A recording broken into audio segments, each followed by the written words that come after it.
Hello दोस्तों, आपका बंधु क्लासेस में स्वागत है। Uttar Pradesh police GK and GS practice paper 13 आज हम लोग देखेंगे, जो आगामी एग्जाम के लिए काफ़ी महत्वपूर्ण होंगे।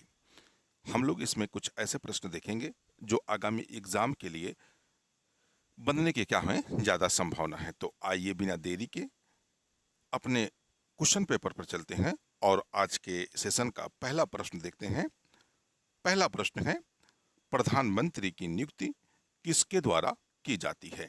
राष्ट्रपति, उपराष्ट्रपति या प्रधानमंत्री या मुख्यमंत्री? तो भारत का जो प्रधानमंत्री होता है, इसकी जो नियुक्ति है वह भारत के राष्ट्रपति के द्वारा की जाती है। यानी किसके द्वारा की जाती है? तो भारत के राष्ट्रपति के द्वारा प्रधानमंत्री की नियुक्ति की जाती है। यानी आपका राइट आंसर क्या होगा? ए हो जाएगा, यानी राष्ट्रपति। यानी राष्ट्रपति जो है, ऐसे नेता को भारत का प्रधानमंत्री नियुक्त करता है जिसको लोकसभा में बहुमत प्राप्त हो। यानी कभी भी ऐसे ही नेता को प्रधानमंत्री नियुक्त करता है अमूमन जिसको लोकसभा में क्या हो, बहुमत प्राप्त हो। अगर वह लोकसभा का या राज्यसभा का सदस्य नहीं है तो उसे 6 महीने के अंदर अंदर लोकसभा या राज्यसभा का सदस्य बनना अनिवार्य है। अदरवाइज वो क्या करेगा? प्रधानमंत्री के पद से क्या कर देगा? इस्तीफा दे देगा। अगर वह 6 माह के अंदर अंदर किसी सदन का यानी राज्यसभा और लोकसभा का सदस्य नहीं निर्वाचित होता है तो वह क्या करेगा? प्रधानमंत्री के पद से इस्तीफा दे देता है। आइए अगला प्रश्न देखते हैं। अगला प्रश्न है, संसदीय शासन में वास्तविक कार्यपालिका शक्ति किसके पास होती है? राष्ट्रपति के पास, उपराष्ट्रपति के, प्रधानमंत्री के या मुख्यमंत्री के? अगर संसदीय शासन की बात की जाए तो जो संसदीय शासन प्रणाली होती है, इसमें जो वास्तविक शक्तियां होती हैं यानी किसी सरकार की जो वास्तविक शक्तियां होती हैं वह किस में निहित होती हैं? प्रधानमंत्री में निहित होती हैं। यानी संसदीय शासन प्रणाली की में जो वास्तविक शक्ति होती है वह प्रधानमंत्री में नियुक्त होती है। राष्ट्रपति संसदीय शासन में क्या होता है? नाम मात्र का अध्यक्ष होता है जिसके नाम पर समस्त कार्य किए जाते हैं, लेकिन उसका वास्तविक जो इस्तेमाल करता है वह कौन करता है? भारत का प्रधानमंत्री या संसद में जो प्रधानमंत्री होता है वह इन शक्तियों का क्या करता है? वास्तविक रूप से इस्तेमाल करता है। अगला प्रश्न देखते हैं। अगला प्रश्न है, प्रधानमंत्री के नियुक्ति संबंधी प्रावधान संविधान के किस अनुच्छेद में वर्णित है? अनुच्छेद 75 में, अनुच्छेद 80 में, अनुच्छेद 81 में या अनुच्छेद 78 में? तो प्रधानमंत्री की नियुक्ति, अभी जैसे हम लोगों ने पिछले प्रश्न में देखा कि नियुक्ति जो है राष्ट्रपति के द्वारा की जाती है, लेकिन इसका उल्लेख जो है हमें किस अनुच्छेद के अंतर्गत प्राप्त होता है? इसका जो उल्लेख है संविधान के अनुच्छेद 75 में इसका उल्लेख हमें प्राप्त होता है। यानी आपका राइट आंसर क्या बन जाएगा? डी वाला आपका राइट आंसर बन जाएगा। अगला प्रश्न देखते हैं। अगला प्रश्न है, भारत के प्रधानमंत्री पद के लिए उम्मीदवार की कम से कम कितनी उम्र होनी चाहिए? 25 वर्ष, 30 वर्ष, 35 वर्ष या 40 वर्ष?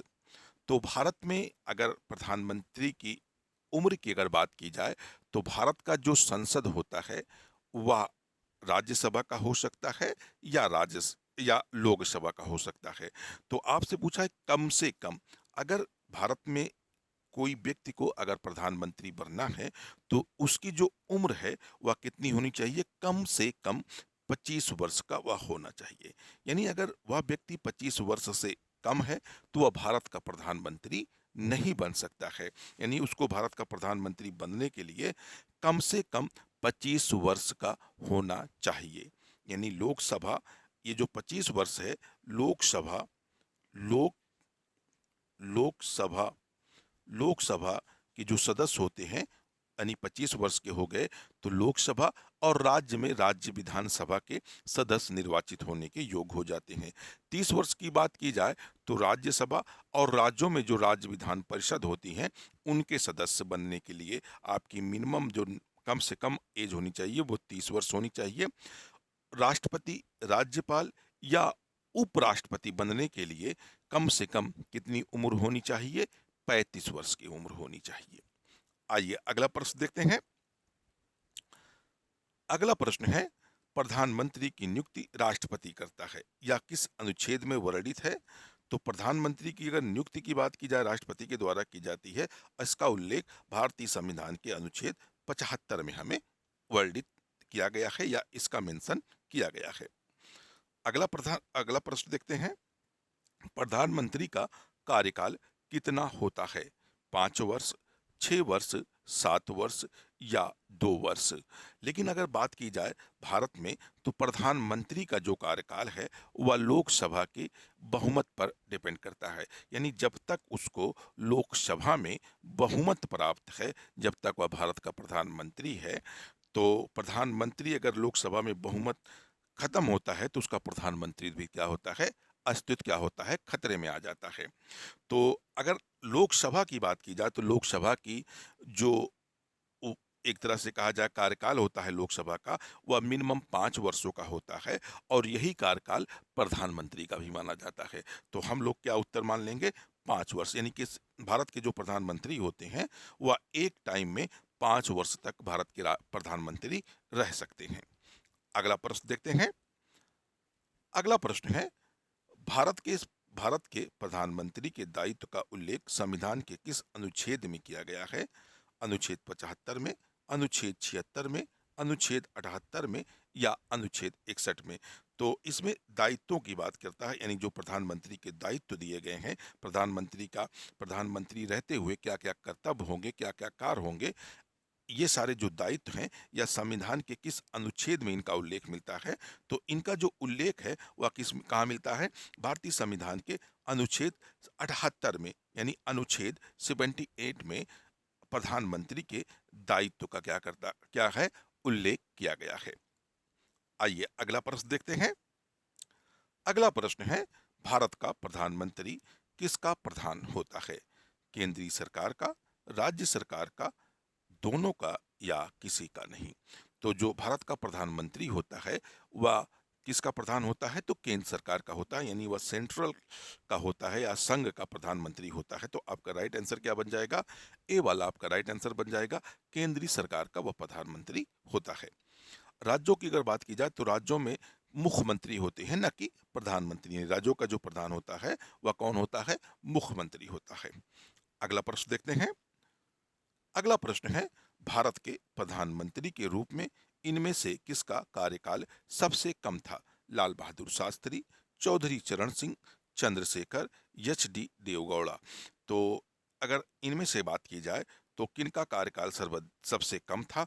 तो चौधरी चरण सिंह जो थे, इनका कार्यकाल भारत के प्रधानमंत्री के रूप में सबसे कम माना जाता है। आइए अगला प्रश्न देखते हैं। अगला प्रश्न है, भारत का प्रधानमंत्री किसके प्रति उत्तरदायी होता है? लोकसभा के प्रति, राज्यसभा के प्रति, दोनों के प्रति, या किसी के भी नहीं? तो भारत का जो प्रधानमंत्री होता है वह किसके प्रति उत्तरदायित्व होता है? यानी वह जो है लोकसभा के प्रति क्या होता है?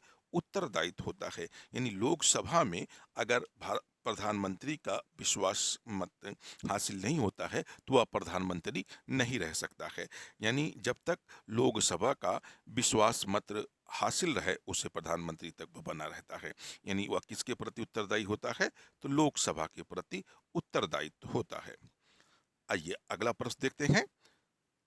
अगला प्रश्न है, केंद्र की मंत्रिपरिषद में कितने मंत्रियों को शामिल किया जा सकता है? लोकसभा के कुल सदस्यों के 15%, लोकसभा के कुल सदस्यों के 50%, लोकसभा के सदस्यों की कुल संख्या के 10 से 15%, भारत के प्रधानमंत्री की इच्छा अनुसार। तो केंद्र की जो मंत्रिपरिषद होती है उसमें अगर बात की जाए तो उनमें जो है लोकसभा के कुल सदस्यों का 15% लोगों को ही क्या किया जा सकता है? मंत्री बनाया जा सकता है। यानी जो मंत्रिपरिषद का आकार होगा वह लोकसभा के कुल सदस्यों के 15% के हिसाब से उसका आकार निश्चित किया गया है। आइए अगला प्रश्न देखते हैं। अगला प्रश्न है, भारत में केंद्रीय मंत्री पद की शपथ से संबंधित प्रावधान में किए गए हैं। दूसरी अनुसूची में, पांचवी अनुसूची में, तीसरी अनुसूची में या पहली अनुसूची में। तो भारत के केंद्रीय मंत्री हो या राज्य सरकार के शासनाधीन संवैधानिक पद पर बैठे लोग हों, इनके जो शपथ का प्रावधान किया गया है वह भारत के अनुसूची 3 में किया गया है। यानी आपका राइट आंसर क्या बन जाएगा?